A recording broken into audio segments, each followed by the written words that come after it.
Before we get into this here, I want you to think about this.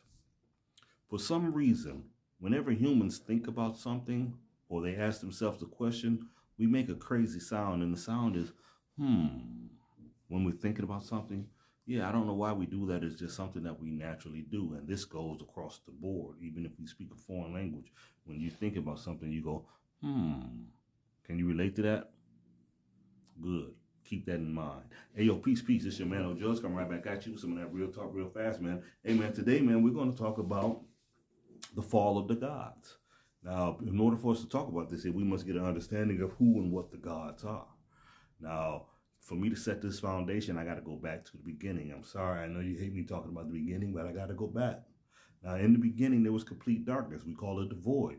But within that void, everything that exists and everything that ever will exist existed within that darkness, except it existed in the form of chaos. Things did not come together yet. But for some reason, within the darkness, these 9 elements that we call the 9 cosmic deities, they came together. And when they came together, it created the first form of consciousness. The consciousness is us. But this thing that man called God, when it became aware of itself, it does like everything, like it does what it did, what we naturally do. It went home. Right. Now that home is the home that got things moving within space, and things started to form and things began to shape as time went by.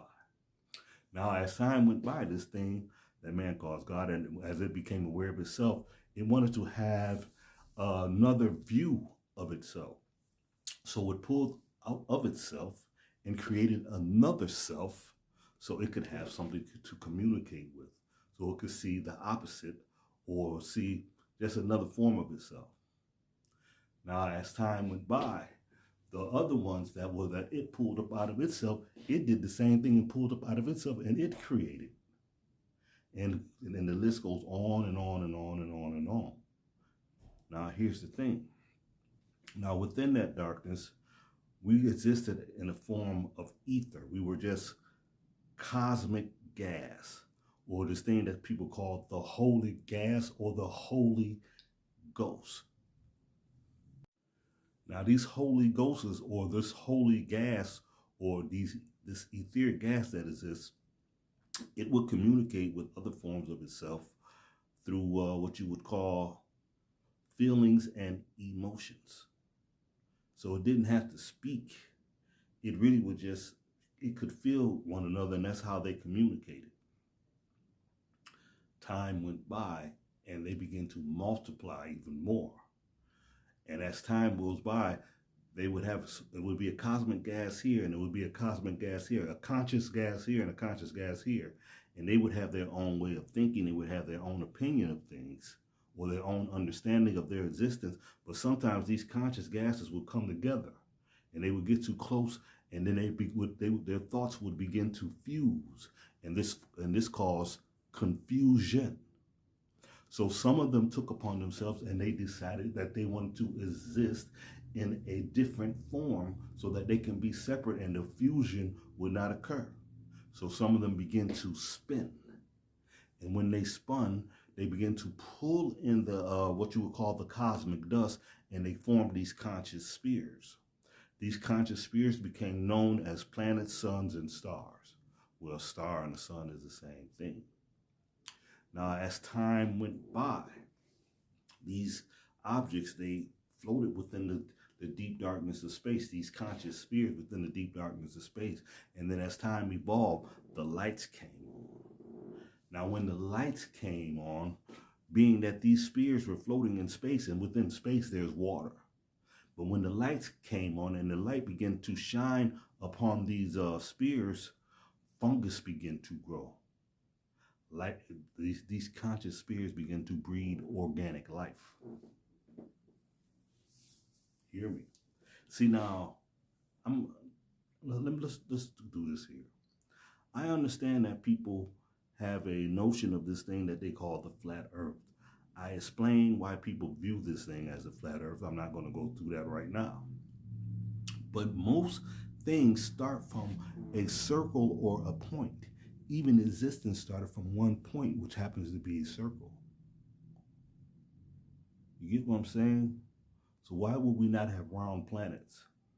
Maybe the planet is bigger than we think, but nevertheless, I bet it was round. It may not be round now because there is a story that we're going to go through about the planet being hit. But I digress. All right, now let's continue. Now, these spheres, they begin to form life. They begin to give birth onto life. So then life, man, organic life started to grow up out of these things, and many different creatures were being formed. But in aid of the many different creatures that were being formed on these things that we would call planets, you had these beings that were called the etherians.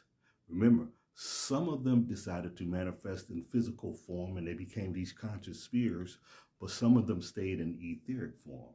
Now, the ones that stayed in etheric form, they became known as gods. They became known as angels. They became known as jinns. They fall up under many names, but nevertheless, they are conscious gases.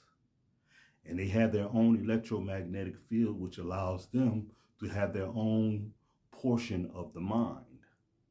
Now, these conscious gases, or these etherians, they went around to different planets and they would help bring about existence. They would aid in the existence, or they would aid in the creation of things on these planets. But think about it.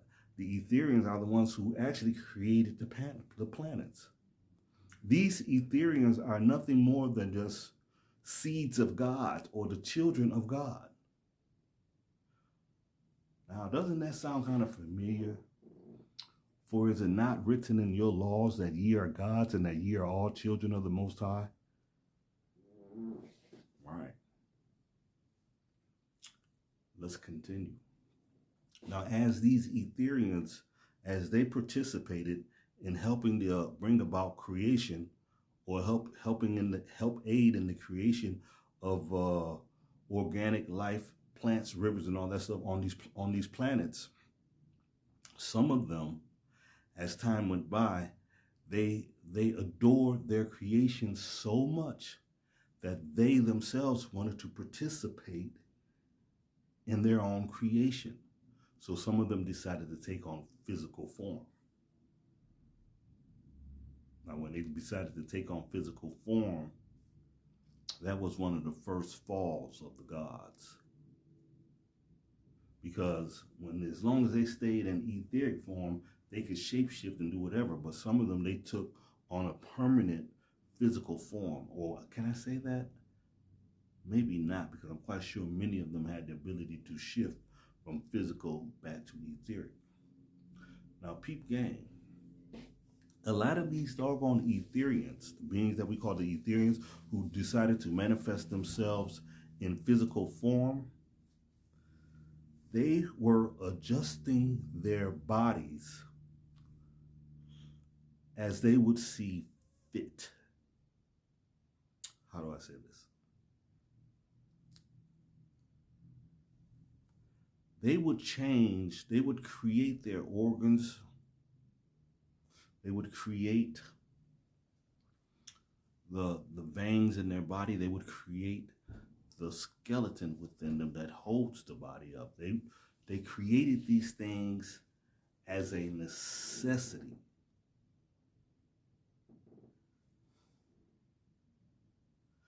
This is part one. I'm going to have to break out some pictures.